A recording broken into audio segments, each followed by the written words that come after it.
First of all, we looked at the codes and conventions of documentaries, and we mainly did this in the research stages of our production, so pre-production, because we wanted to know the basic stereotypical features of documentaries before we started creating our own. So this has allowed me with this question now. The first code and convention was of a voiceover being used. This is because voiceovers are necessary when the documentarian isn't actually in front of the camera but still has information to be given across. There needs to be some kind of narration of the events unfolding on the screen. There are two types of voiceover. There is the voice of authority, which is basically when the documentarian has already established themselves in front of the camera, and they are we have already created a relationship with them, we know what they look like, we know who they are, and they are mainly in reflexive documentaries. But the second type is the voice of God voiceover, which is basically more often used in nature programs, where you're just following events and you don't necessarily need a documentarian. So this is often visible in documentaries like March of the Penguins. Norb's team is flying as far south as you can go and still find ocean. This is less than 900 miles from the South Pole. And a lot of David Attenborough documentaries have the voice of God voiceover, where you never actually are introduced to the documentarian, you just hear their voice. The voice of authority voiceover style is used on documentary by documentarians like Ross Kemp. I've come to one of the world's most violent places to meet one of the world's Louis Theroux, Nick Broomfield, and they basically are just there to relay information when they aren't in front of the camera. The next code and convention of documentaries is the idea of realism. Documentaries' main purpose is usually educational. They are non-fiction. They explain real events, some past history, explaining a controversial idea, portray facts. So the idea of realism is really necessary. If events are constructed or it comes across like the documentary is talking a load of rubbish, then people aren't going to be engaged and they're going to not want to watch it. Archive footage is used in documentaries and is another code and convention. So archive footage is often used throughout, and it is evident in most documentaries. So for example, Ross Kemp, he uses a lot of archive footage. Michael Moore, he has a lot of archive footage in his documentaries, but they basically just show old events, old footage. We used archive footage in our documentary at the beginning. In this series, we are investigating into those who believe the laws of nature can differ and introducing you to a fantastical universe, because we wanted to create an opening sequence that was filled with footage, was cut really quickly and edited together, and combined with music in a way that's really captivating and engaging. So we put a lot of archive footage in this section because given 5 minutes, we thought this would be the best place to have archive footage. So that's where we use archive footage in our documentary, and I think it looks really good. The next code and convention is the interviews with experts or those who are more educated on the topic being covered by the documentarian. So for example, in Super Size Me, the documentarian talks to doctors, talks to health advisors, talks to dietitians. Matter with you, don't you know how bad it is for you? It'll do this, that, and the other thing to you, and you really should stop. And the smoker, rather than saying, and these are the experts, and they basically have a conversation with the documentarian. This can be with a two-shot with the documentarian and the interviewee in the same shot, or it can just be of the interviewee, depending on the documentary style. We chose to have a two-shot of the documentarian, which was me, and the interviewee, so Jennifer and Richard. Different studies. It was a bit early on, and I just don't think I think they were almost trying to sort of... Sedentary reading. When I was about 17, I was in the shot together because it was more of a conversation. Our documentary is more casual, it's not too serious, so we thought that it would be best to have both, and it looks really casual and looks really good, and you can see there's a relationship between the two.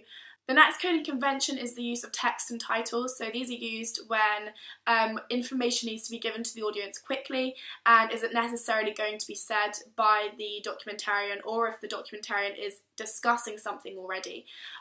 So text and titles are often used when people are introduced. So for example, in the Heroes of War, when the heroes are introduced, they have their name and their occupation in the war on the screen. People, they were taking them somewhere, but we didn't know where. That opened it. A German soldier in uniform was standing there and asking in Polish. When facts and figures need to be communicated across really quickly, then they just use text and titles.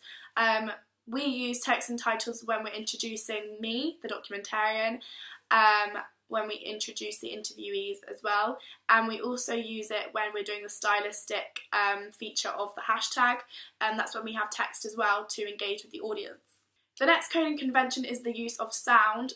Sound is really good to use in documentaries because it will portray a certain effect and a certain feel and will cause the audience to feel a certain way. So, for example, sound is used really effectively in Super Size Me. When McDonald's is on the screen, there is a childish song which undermines McDonald's completely, which is kind of the point of Super Size Me. And furthermore, we use sound almost throughout our documentary because we thought it would be quite boring to have interviews and stuff without any background music. We just thought it sounded quite plain. We tried it without and we didn't really like it. So we use sound in the opening sequence. It is very loud and it's jumpy and quick and upbeat and fast tempo, which is exactly like how we edited the sequence of events.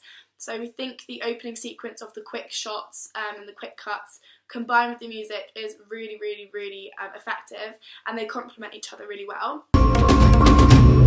In this series, we are investigating into those who believe the laws of nature can differ and introducing you to a fantastical universe that is captivating more and more people each day.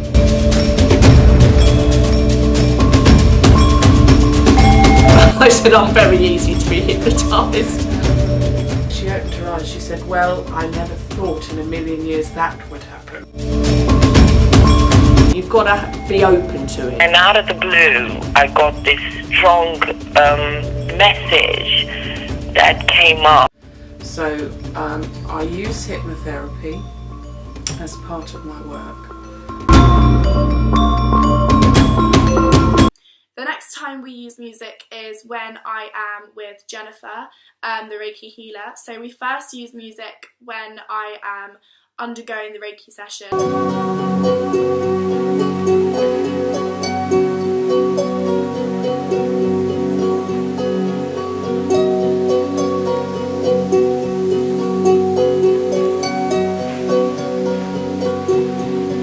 And the music we used was actually from the music she played while I was having the session. Basically what we did was we detached the audio from the clip, deleted the footage and just had the audio bar, and we just heightened it so it wasn't as quiet and connected it to the footage that we wanted to use.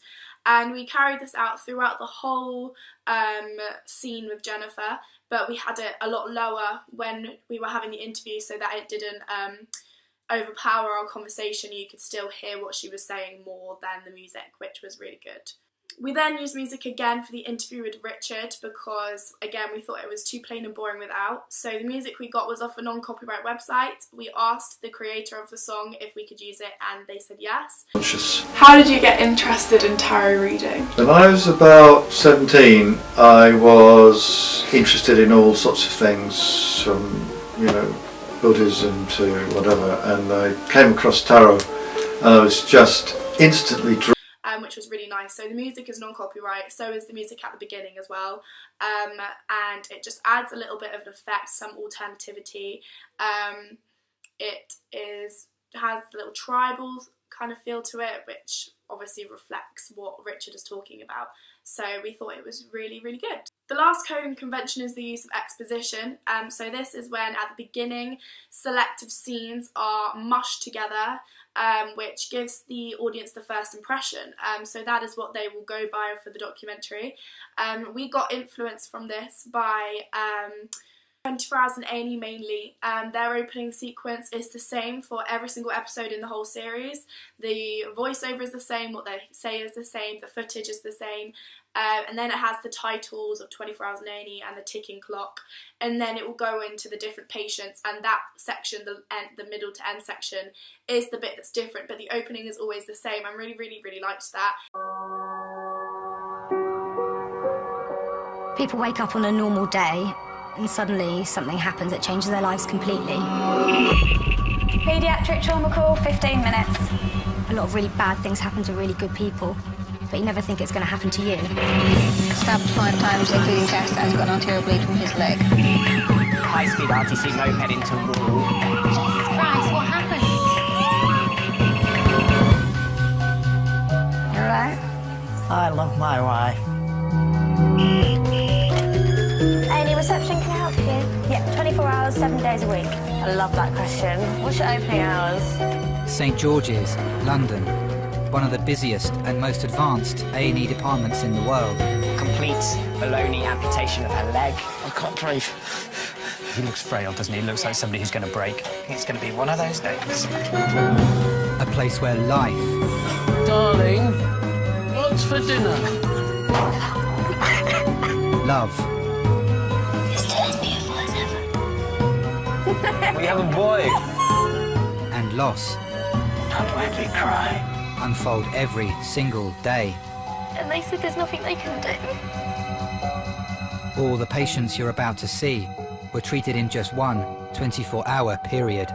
You don't know how lucky I am to be talking to you right now. We see situations where someone's life has just been turned upside down. People always try and remember what the last conversation was, or the last words that that person said to them. And I suppose it's so much nicer if the words that they remember are, I love you.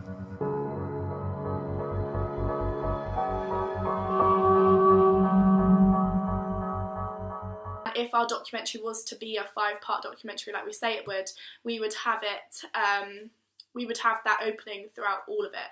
We tried to make it look like we had shot over various different, various different types of people. So we had a hypnotherapist, which you never actually see that interview, you just see a little tiny snippet of it, a sentence of what she says, to make it look like there is another series where she was the main interviewee.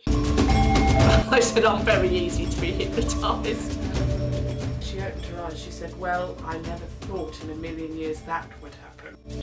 And we also had a lady who goes to psychic events really often, and she's very easily hypnotised, she says. So again, we made it look like she was a main interviewee in another part of the documentary, but not the one that we were doing on that day. So we got that inspiration from 24 Hours and A&E because we thought it was really effective. Exposition is really useful because it catches the viewer's attention. It makes them think, oh, I want to watch what's coming up in this. So it's really good.